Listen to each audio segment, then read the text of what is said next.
Ya, perkenalkan nama saya Clifford Valsino dari 5T7 dengan NIM 230241179. Di sini saya akan menjelaskan materi tentang pemodelian dalam IMISS. Nah, pertama itu model statistik, di mana model statistik itu digunakan untuk mencari hubungan relasi antar variabel. Nah, di sini lebih simpelnya ketika kita ingin mencari suatu hubungan berupa produksi kita dengan mungkin vendor ataupun perusahaan lain tersebut. Jadi analoginya kita bikin variabel X itu kita dimasukkan cara produksi dan variabel Y itu kita gunakan sebagai vendor atau perusahaan yang ingin kita eh, statistik atau kita ingin prediksi gitu. Nah, ketika kita sudah mendapatkan variabel tersebut, kita bisa menggunakan pemodelian secara statistik, contohnya regresi itu untuk melihat ke depannya ya gitu. Dan ketika kita sudah mendapatkan tersebut, kita bisa tahu kalau produksi kita itu eh, bisa terjual semakin banyak di vendor tersebut. Jadi kita bisa menggunakan variabel X dan variabel Y itu untuk mencari tahu atau memprediksi eh, hasil atau produksi kita ke depannya itu gimana. Dan kedua itu membantu prediksi hasil berdasarkan data sebelumnya. Jadi kita bisa menggunakan variabel itu data sebelumnya juga sebagai variabel X dan kita mungkin bisa bandingkan hal yang sekarang itu sebagai variabel Y. Jadi kita bisa menggunakan variabel tersebut untuk memprediksi secara statistik. Dengan ya kita mungkin menggunakan chart mungkin itu atau grafik untuk melihat ya statistiknya atau memprediksi statistiknya itu hasilnya gimana sebenarnya gitu. Dan model finansial dipakai untuk menyusun laporan keuangan, proyeksi pemasukan dan perencanaan finansial jangka panjang. Dan di sini model finansial ini lebih ke melihat ke depannya yaitu dengan membuat laporan keuangan, proyeksi pemasukan dan perencanaan finansial ya ke depannya itu ya gimana gitu ke perusahaan kita. Nah, bentuknya semi struktur ditulis dengan bahasa pemrograman khusus DSS. Jadi bentuknya itu semi struktur dan ditulis dengan bahasa pemrograman khusus DSS. Jadi lebih tepatnya itu ketika kita ingin bentuk-bentuk laporan tersebut itu terbuat secara semi struktur, terus kita ingin membuat pemodelannya berupa ya khusus DSS. Jadi lebih ke membuat keputusan tersebut atau memprediksi bentuk-bentuknya lebih melihat supaya perencanaan finansial kita itu ke depannya bagaimana. Karena ya aku sudah diajarkan ya lebih tepatnya mengambil keputusan atau memprediksi gitu.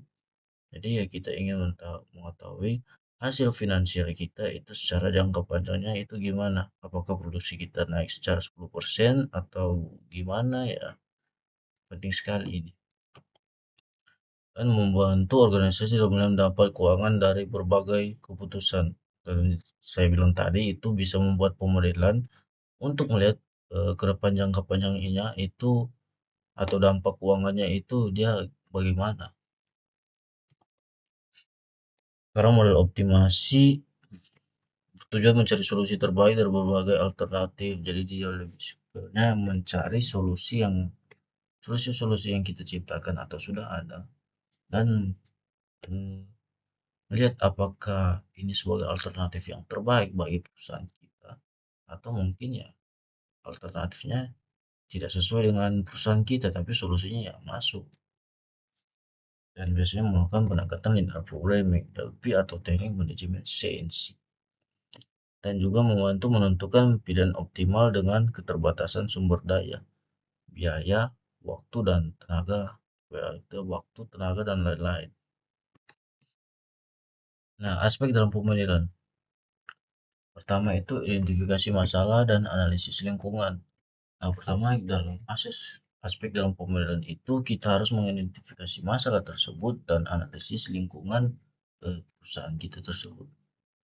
Dan ketika kita sudah mengidentifikasi masalah yang sudah terjadi, itu kita identifikasi variabel yang ingin kita mungkin memprediksi atau membuat pemodelan secara statistik dengan yang saya bilang tadi, itu variabel X, dan variabel Y itu kita buat secara relasi, dan juga pembuatan modelnya. Nah, pembuatan modelnya itu saya bilang tadi itu membuat model secara statistik berupa grafik mungkin, atau chart mungkin gitu, untuk melihat model-model yang kedepannya akan terjadi seperti apa ke perusahaan kita. Mungkin ya, keuangan kita mungkin bisa naik 10%, 20% gitu. Jadi kita memang perlu sekali variabel tersebut untuk menentukan atau mengambil keputusan, atau juga memprediksi ketika kita sudah mendapatkan variabel X dan variabel Y tersebut. Dan validasi model. Nah, validasi model ini lebih ke menguji apakah modelnya tersebut itu sesuai dengan masalah yang kita hadapi atau perusahaan yang kita pegang tersebut. Apakah masalahnya cocok atau tidak itu modelnya ke perusahaan kita. Jadi kita harus menguji dulu. Dan implementasi model, setelah kita menguji model tersebut, sekarang kita mengimplementasi ke perusahaan kita. Kesimpulan, pemodel alami berperan penting sebagai alat bantu analisis dalam proses pengambilan keputusan. Melalui model statistik, finansial, dan optimasi, pengambil keputusan dapat memahami hubungan antar variabel, merancang proyeksi keuangan, serta menentukan solusi yang paling optimal dengan keterbatasan sumber daya.